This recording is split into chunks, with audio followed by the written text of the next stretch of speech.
Parlons du fait de tanker quelque chose. Qu'est-ce que ça veut dire tanker quelque chose? Pense à l'Ancien Testament. Il y a une phrase qui dit la première condition, c'est la crainte de Dieu. Autrement dit, si tu n'as pas un peu peur, si tu ne fais pas face à ta peur, si tu ne deals pas avec ta peur animale, tu ne comprendras pas les enjeux plus grands. Pour moi, plus je vois la crise évoluer, plus je trouve problématique qu'on ne tank pas nos villes. Tanker nos villes, ça veut dire essentiellement mettre un tank au centre-ville, ça veut dire faire descendre l'armée dans les rues, ça veut dire la loi des mesures d'urgence. Je vais donner un exemple très simple dans le fond. N'importe quel commerce qui doit... Prends au Costco, là, la fameuse Karen américaine qui s'est foirée à terre et qui a fait une crise. Ou n'importe quelle autre personne, surtout des femmes, j'ai l'impression, là, qui ont fait des crises dans des magasins. À l'extérieur, j'ai surtout vu des hommes, peu importe, ça, je pense pas que ça ait bien rapport. Mais imagine n'importe quelle situation comme ça dans un... Ah, c'est pas vrai, il y a un Ontarien qui s'est fait tirer, hein. Un vieux de 93 ans, je pense, il a commencé une chicane dans un commerce, puis ça a dégénéré, puis la police a fini par le tirer, puis il est mort de ses blessures. Mais à la base, moi, je pense que le problème, c'est que tu peux pas demander au privé d'implanter des lois comme ça. Tu peux demander au privé d'implanter des lois comme payer les taxes. Tu peux leur dire, si jamais il y a quelqu'un qui fait un crime, appelle la police. Mais leur demander à eux d'imposer la loi du port du masque, qui est hautement problématique dans notre société pour plusieurs raisons, notamment nos propres élites, nos propres gouvernants. Oui, je vais te l'ouvrir. Nos propres gouvernants ont... Donne-moi une seconde. Tiens, mon corps.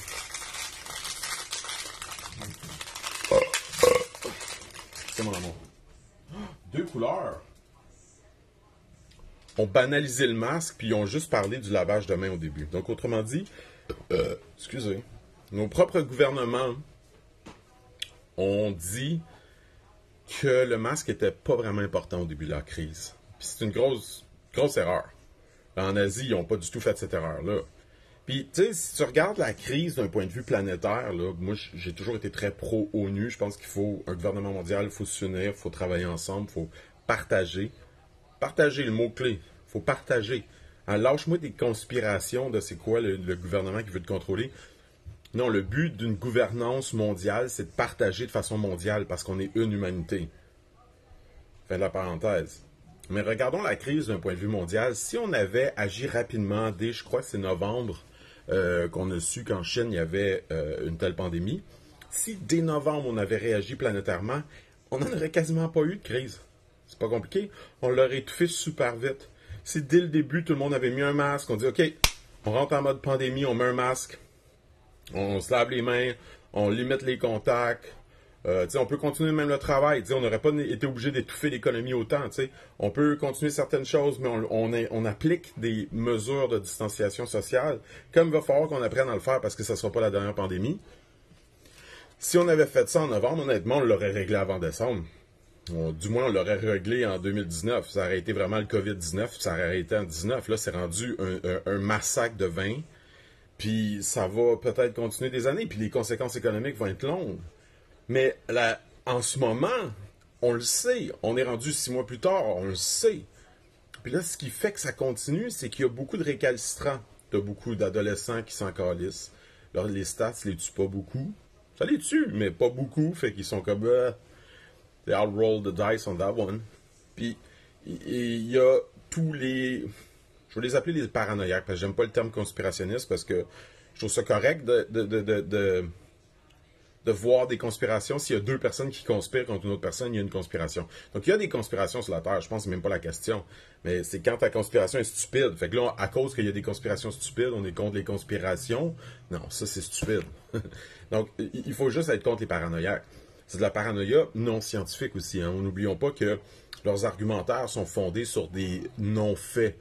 C'est fondé sur, tu sais, comme j'ai lu un moment donné un texte qui disait « Quel étrange virus, hein? » Puis là, comme un paquet de faits, puis j'étais comme « Il n'y a aucun fait qui est vrai là-dedans, c'est tout du n'importe quoi. » Fait que ton argumentaire, il a beau être passif-agressif, puis avoir l'air d'un argumentaire parce que tu as un paquet de bullet points, c'est pas un argumentaire parce que tes faits sont pas vrais.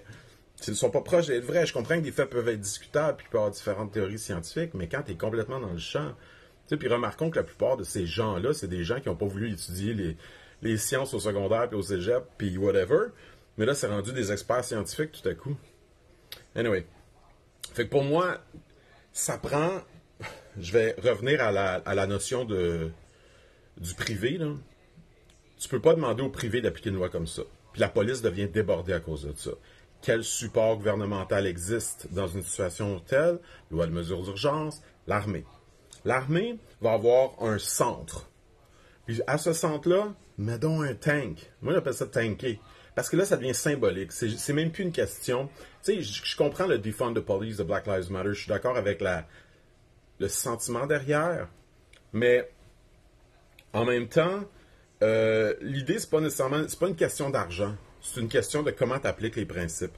Avoir un tank en backup, parce que tu peux avoir des paranoïaques qui s'organisent puis qui vont se battre contre la police pour leur droit de ne pas porter de masque, je pense qu'il faut faire un coup fort. Autrement dit, un peu comme mon dernier vidéo fucké, tu sais, comme mon entrepreneur, l'entrepreneur de mon voisin qui a traité la mère de mon enfant de chienne puis de tabarnak. Puis moi, j'ai juste comme gueulé tellement fort qu'il a freezé. C'est qu'à un moment donné, c'est la seule façon de pas arriver au combat physique, c'est de faire peur. C'est que ces gens-là sont pas raisonnés. Tu peux pas raisonner avec eux. Ils sont pas raisonnables, excuse. Tu peux pas raisonner avec eux. Ils sont dans un état d'esprit où ils sont convaincus qu'il y a un... tu sais, we're here to get their guns, kind of thing. Tu sais, c'est comme, ils ont une paranoïa, ils sont pas capables de faire le lien entre le fait qu'on oblige le port du masque avec la ceinture de sécurité. Ils sont dans un mode très paranoïaque. Et donc, raisonner avec eux fait juste leur donner des munitions de plus. Fait que là, tu te dis, OK, ben, t'en veux des munitions? En veux une. Bang! Crisse l'armée dans les rues. Sois sévère, applique une vraie mesure d'urgence. En Chine, ils sont rendus à leur 3e vague, puis ils sont rendus à obliger le port du masque à l'extérieur. Parce qu'à un moment donné, c'est comme fuck that shit, on va pas passer 2 ans avec ce problème-là parce que les gens sont négligents. Puis ces gens-là, tu sais, OK, c'est peut-être problématique de dire on va les arrêter puis tout, mais c'est que t'as comme un peu pas le choix. C'est pour leur protection à la limite. C'est un peu comme un fou, tu le mets dans une asile temporairement pour qu'il sauve sa propre vie parce qu'il y a une possibilité de suicide, puis il fait n'importe quoi, il est déphasé. Tu sais, je veux dire, moi, j'ai vu un ami qui a été en hôpital psychiatrique longtemps, qui s'est juste crissé dans une rail de métro, puis qui a décidé d'aller à l'autre station à pied. Tu sais, c'est vraiment n'importe quoi, là, puis il a survécu, mais Chris, il a fallu qu'il se tasse sur le côté, un train passé, « Ah, mais c'est correct, c'était correct. » Tu sais, comme pas raisonnable, tu sais. Fait qu'à un moment donné, tu les arrêtes pour leur propre bien. Puis aussi... Parlons d'économie une seconde. Pour les externalités, c'est pas juste comme on aurait pu régler la pandémie en 1 mois, 2 cycles de 2 semaines. C'est pas juste on aurait pu, l'étouffer maintenant. C'est que non seulement ça va continuer à cause d'eux, mais ça va coûter très cher au système de santé qui est déjà débordé. Ça va nuire à l'économie sur le long terme. Ça va nuire à... Bon, ça nuit pas à l'environnement, on s'entend, mais...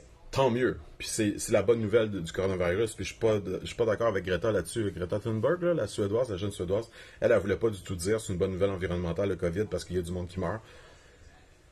Pour moi, ça, c'est mélanger les émotions avec la science. C'est-à-dire que, oui, c'est une bonne nouvelle pour l'environnement parce que ça prouve qu'on est capable de le faire. Ça prouve qu'on est capable d'arrêter puis de changer notre façon de vivre de façon à nous permettre de survivre. Donc, pour moi, c'est une très bonne nouvelle environnementalement. Mais pour plusieurs autres raisons, c'en est une moins bonne, right? On est d'accord qu'il y a des conséquences néfastes à cette crise-là, qui ne sont pas juste les quelques 600 000 morts actuels. Actuels, en français, c'est quoi? Peu importe. Les 600 000 morts présents, je m'en fous. Franglish, tu sais, we're Franglish anyway. C'est les externalités, dans le fond. C'est juste comment que... Une externalité en économie, c'est mettons qu'à côté du McDonald's, il n'y a pas de poubelle à l'extérieur, puis tout le monde met leurs poubelles du McDonald's en ville, puis la ville, il faut qu'elle ramasse les poubelles. Ben, cet effort-là de ramasser les poubelles pour le McDonald's devient un coût pour la ville. Donc, c'est comme l'État qui paye pour le McDonald's.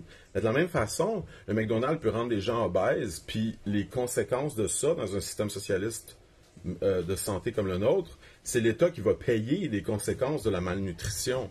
Un peu de la même façon, les gens qui sont contre le port du masque vont créer une situation qui va rendre les gens plus malades et qui va nous coûter cher.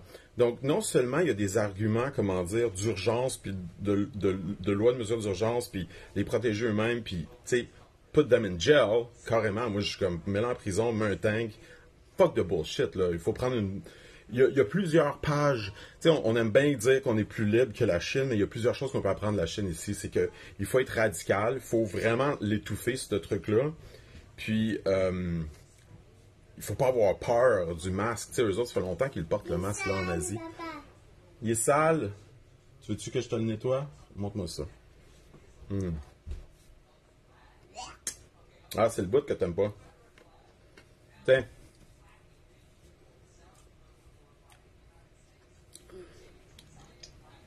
Excusez.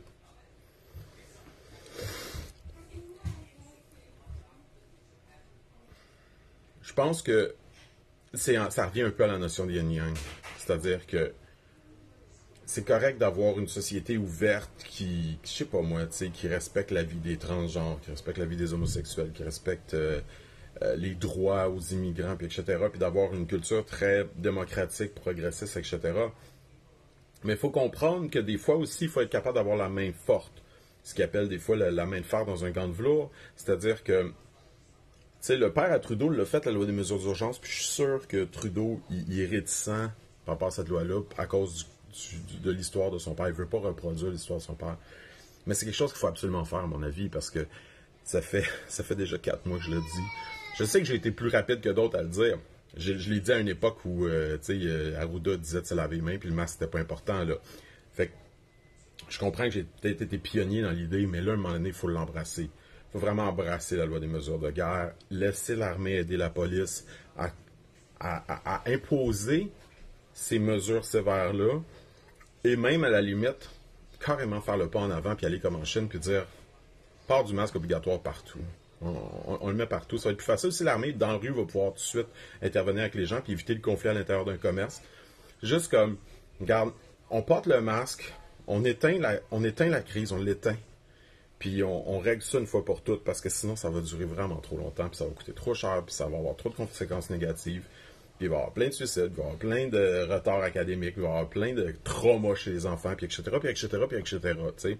Le seul bon point en ce moment, c'est qu'on diminue nos pollutions, tu sais. Mais on est capable.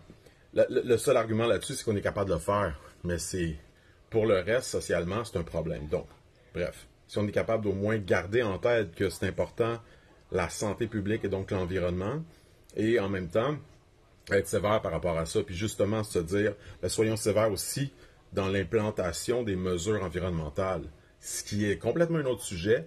Mais si tu es capable de penser de façon un petit peu analogique, puis faire des compétences transversales, tu vas voir que c'est la même cause des affaires. Anyway, bye.